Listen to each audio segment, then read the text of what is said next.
What's up, guys? We are going to be making a tier list today of the best cars for college students in 2026.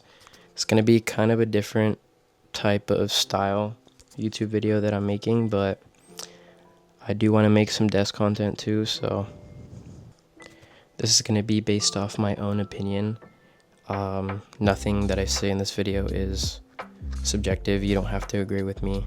If you do disagree with me, let me know down in the comments, but let's get started. Okay, so I'm going to be going over a few different parameters for this video. Each car is going to be graded on looks, price of the car, reliability, practicality, and I would say just like overall fun factor, and then we'll give it an overall score and then rank them. Also, sorry for my voice. I'm getting a little sick, or like I'm coming back from a sickness, but alright, so the first car is the Acura RSX. Now, where to put the Acura RSX? I think it looks really good. It is pretty practical. It's a two-door hatch, so it does have the extra seats in the back, even though it is a two-door, but it is a hatchback, so I know they do have a lot of space. I've seen people fit 4 wheels in there, a bunch of stuff. So in terms of practicality, they are really good. I think the engine is really good, especially if it's a Type S. You got the K20 Z1 if it's a 05, 06, I believe. And I think the 02 to 04s get a K20A something. But yeah, they are very highly tunable. They are Hondas, so they have pretty good reliability. Overall, I would say that the Acura RSX is a fun car to drive. In terms of price, they are kind of expensive, especially if you are getting into that Type S range. So I think I'm gonna have to put it in A tier. It is one of the better options though, for sure. Okay, next car. Next car we have is the IS300 by Lexus. My girlfriend's brother actually has this car. I think the chassis has like 200 something thousand miles, but he's getting a new motor from LAJDM. I'm sure most of you guys know, but this car does come with a 2JZ engine. It is naturally aspirated though, so it's not directly the 2JZ GTE, but it is still a pretty good motor. In terms of practicality, it is a 4-door. So you are getting the practicality of having 4 doors. You have two rows of seats.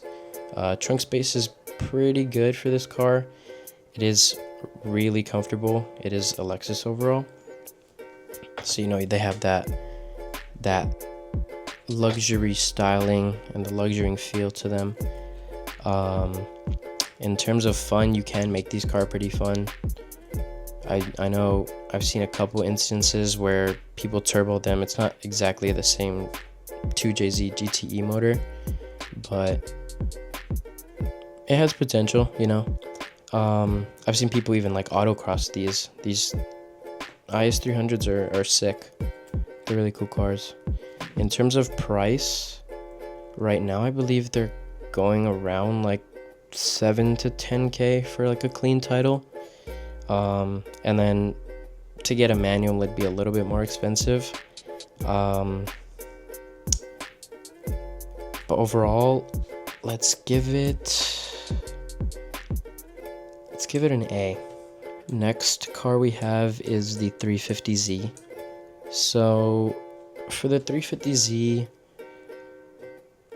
I'm personally not a VQ guy. I know there's some people that are. I know in terms of like gas mileage, the VQ isn't all too great. But I think practicality wise, this car isn't the best. It does only have the 2 seats, and I've seen the trunk. It's not too big, but for what you're getting for the price, fun wise, it's I believe like 300 horsepower, rear wheel drive, manual. There's not a lot much more that you can ask for. I know to get like a clean one, especially a manual, clean title that's been like unabused, the prices are kind of high. And I know compared to some of the other cars on this list, the reliability isn't really the best, so I'm gonna go ahead and give it a B tier. Next car we got is the GT86 BRZ. or FRS chassis, whatever you decide to go with. These cars are pretty good. They come with the Boxer engine. That's like a naturally aspirated Subaru engine. They do have the extra row of seats, even though they are a two-door, but the seats in the back are like really tiny. My girlfriend's brother again has a 8.6, and like we've gone on trips or just going like ride in the car, and it's tight. But these things are comparable to like Miatas. They're really lightweight. You can get them manual, rear wheel drive, and they're kind of like a jack of all trades, really. I've seen people drift them. I've seen people take them to the track. Not so much drag, but I think for a fun daily driver, they are pretty good. I know they're still like technically newer cars compared to some of the other ones that we have on this list, so price is still kind of up there, but for what you're getting, I do say that they are really worthwhile, and I'm gonna go ahead and put them in front of the IS300 but behind the RSX. Okay, now my car, the DC2 DC4 Integra. God, this thing is the best. This thing, I freaking love my car. It is front wheel drive, but it has double wishbone suspension, so it handles like a dream. Really good on gas. It does have 2 rows of seats. It has 4 seats, even though it is a two-door, and it is a hatchback. So practicality wise, I'd give it like a high A. They're pretty cheap. You can get one around like 5 to 7K for like a clean LS model. If you want a GSR, you're probably gonna have to pay a little bit more. God, and they look so good. They really do. And in terms of reliability, you know, they're Honda, so you're not gonna have to worry about too much reliability problems in that aspect. So I'm gonna go ahead and give it an S. Another clear competitor, we have the EK Civic. I'm gonna include the EG in this like Civic category, so let's just talk about it. It's a two-door. You can get the sedan, and the sedan will be a lot more practical, but if you're a car enthusiast, I'm sure most people are gonna lean towards the hatchback or even the coupe. I know the coupes look really good and they're super lightweight. Unless you get an SI, it's gonna be I think it's like a D16 motor, so it's not the quickest, but it does have VTEC. They do handle really well, and you have the ability to swap in a motor with relative ease. And these cars are dirt cheap. They're reliable, they look good, and they're fun. I'm putting it in S. Put it in S behind the Integra just because I'm biased, but it's right up there. Okay, next car would be the NB Miata. Now, you could include the NA, but I'm gonna go for the NB just because I honestly think it looks better. You can hate me in the comments, but I think it looks better. I think it's an overall better car for the money. Yeah, they're like 100 pounds more heavy, but they make up for that with the later models having higher horsepower numbers. I believe these cars come with the limited slip differential, rear-wheel drive, manual. I think everything besides practicality, they'd be in the S tier. But it's a Miata. I got a comment saying that when I was talking about my S2000, if I was to get one, that the Miata is a very close competitor, and I do agree. And the only thing that is really stopping me from getting one of these cars is that practicality, just because you can't throw a lot in the trunk and the space in the cabin is sort of limited. So I think for that, anything besides practicality would be in the S tier. Great on gas, looks good, fun to drive, lightweight, high potential. I can go on. Practicality wise, it's gonna have to go in A tier. I think for your only car, if this is your car that you're taking to college, you're gonna want to take your friends around and stuff. You're gonna have to lug around books and a backpack. If you have a project, you can't really like put it in the trunk. So I would give it high A. Shoot, you know, we're gonna put it behind the IS, but the IS is gonna get moved up to low S tier. And the reason I'm doing this is for practicality alone. It is 4-door, and I kind of feel like that's what you want for a college car, especially if it is your only car. You have the looks, you have the practicality, you have the potential. Can't really ask for a lot more. Subaru WRX. Okay. I love the way this car looks. I love the way this car looks. I love the way this car sounds. It's amazing to me. I was looking for a Subaru for a while. Couldn't really find a clean one in my area. That was worth the money. I know these things are kind of getting a little bit more expensive for a clean one. The only thing I would have to say is the reliability. They are getting older.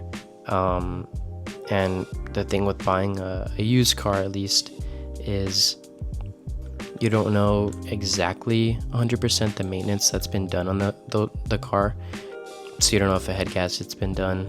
You don't know if certain things have been done. And I know Subarus do tend to have reliability problems, especially the WRX, because it is turbocharged. Everything else, so it checks all the boxes. But I'd say if this is your only car and you take it slow, I'd put it in high B tier. Only thing that's bringing it down is reliability. This one you can't really tell from the picture, but it's the Acura TL. I believe it's the 2nd generation. And these cars come with a V6 J series. I believe it's like the J35. These things are sick. These things are really cool, especially if you get a Type S. They are front-wheel drive still, but you can get them in a manual. And the Type S version, it pulls. They are relatively cheap, but a manual and a clean title manual is kind of hard to find nowadays. But they are 4-door. They're Acuras, so it's a luxury Honda pretty much, so you have that reliability at least. And they're not really too expensive, you know. So I think for that, we're gonna put it in high A tier, above the RSX. Next car on our list. Geez, some of these pictures suck, but this is the RX-8, and I'm gonna leave it in D tier. And the only reason I'm doing that is the reliability. They're like 2-door hybrid. I don't know, like the doors kind of come out, and I think that's really cool. Practicality wise, it'd probably be like a B or an A tier, or like a B or a C tier actually. But it's a rotary engine, and no matter how cool they are and how cool they sound, and the throttle response being good, and a naturally aspirated high revving car, it sounds sick, you know. But we kind of got to be realistic. If this is your only car as a college student, you probably don't have a lot of money, and I know this is a money pit. You're gonna have to put a lot of money into keeping those apex seals in good shape. And if you're a car enthusiast, you're gonna want to be pushing it, so I would put it in D tier, to be honest. Okay, next on the list is the Infiniti G35/G37. Let's see, because they do come with VQs. I know they're a little bit heavier than the 350Z.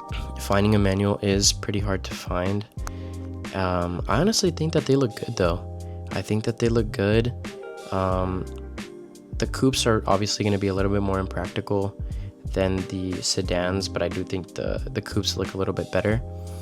In terms of price, they're relatively low, but that is for a reason.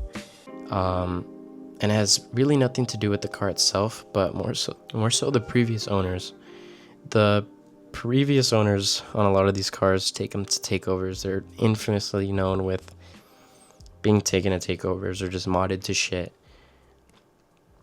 So for that, at least, I don't think they're really worth the money. If you're gonna spend the money to get a G35, might as well get a 350Z. So I'm gonna put it in C tier, because to be honest, I feel like it's just a worse version of the 350Z. They're more practical, but no, you don't wanna own a G35. Lastly, I gotta include a regular car, and that's gonna be the Toyota Corolla. I picked specifically the 10th gen. I know these cars really aren't the best like enthusiast cars, but in terms of a car that you're taking to college, you're a college student, you don't have a lot of money, you really don't have to worry about maintenance besides like your basic oil change of fluids, spark plugs, you know, that kind of thing. They're amazing. They'd be an S tier. Corollas are super reliable, but we are enthusiasts. We are car enthusiasts. So I'm gonna have to put it in A tier. Let's see. It can stay in low A tier, just because I feel like you're not gonna really mod a Toyota Corolla. Like it's a really good daily, and it should stay that. For a college student, can't really go wrong with the Toyota Corolla. Okay, that just about does it. Again, this is my own personal opinion. I have never driven any of these other cars besides my Integra, so I am a little biased. Let me know what you guys think down in the comments below. Let me know if you think that I'm full of shit, or you want to change something. Don't be upset if your favorite car is lower than you expected it to. But yeah, let me know if you like this kind of style of video. I do want to start making more tier lists or like sit down and talking kind of videos. I think that could be pretty cool. But let me know what you guys think. Again, thank you for clicking on the video. Make sure to like, comment, and subscribe, and I will see you guys in the next one. Peace.